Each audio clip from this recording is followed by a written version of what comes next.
অজস্র জন্ম ধরে তোমার দিকে আসছি, কিন্তু পৌঁছাতে পারছি না। তোমার দিকে আসতে আসতে আমার এক একটি দীর্ঘ জীবন ক্ষয় হয়ে যায় ৫ পয়সার মোমবাতির মতো। আমার প্রথম জন্মটা কেটে গিয়েছিল শুধু তোমার স্বপ্ন দেখে দেখে। এক জন্ম আমি শুধু তোমার স্বপ্ন দেখেছি। আমার দুঃখ, তোমার স্বপ্ন দেখার জন্যে আমি মাত্রই একটি জন্ম পেয়েছিলাম। আরেক জন্মে আমি ঘর ছেড়ে বেরিয়ে পড়েছিলাম তোমার উদ্দেশ্যে। পথে বেরিয়েই পলিমাটির উপর আঁকা দেখি তোমার পায়ের দাগ। ওই আলতা রাঙা রঙিন পায়ের দাগ আমার চোখ, বুক আর স্বপ্নকে এত লাল করে তোলে যে আমি তোমাকে সম্পূর্ণ ভুলে যাই।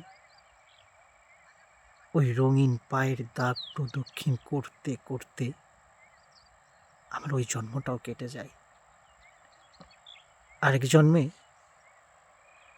আমার বুকের ভেতর থেকে যেন ঠান্ডা নদীর মতো কি যেন প্রবাহিত হতে শুরু করে।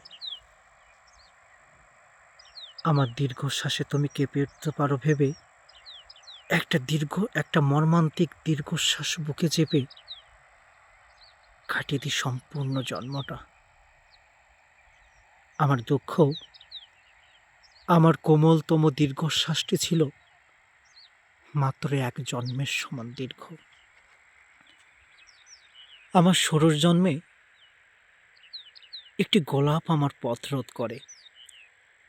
সেই গোলাপের সিঁড়ি বেয়ে তোমার দিকে উঠতে থাকে উঁচুতে উঁচুতে আর উঁচুতে। একসময় ঝরে যাই চৈত্রের বাতাসে। আমার দুঃখ, মাত্র একটি জন্ম আমি গোলাপের পাপড়ি হয়ে তোমার উদ্দেশ্যে ছড়িয়ে পড়তে পেরেছিলাম। এখন আমার সমস্ত পথ জুড়ে টলমল করছে একটি অশ্রুবিন্দু। সেই অশ্রুবিন্দু পেরিয়ে এ জন্মে হয়তো আমি তোমার কাছে পৌঁছাতে পারবো না। তাহলে আমার আগামী জন্মগুলো আমি কার দিকে আসব?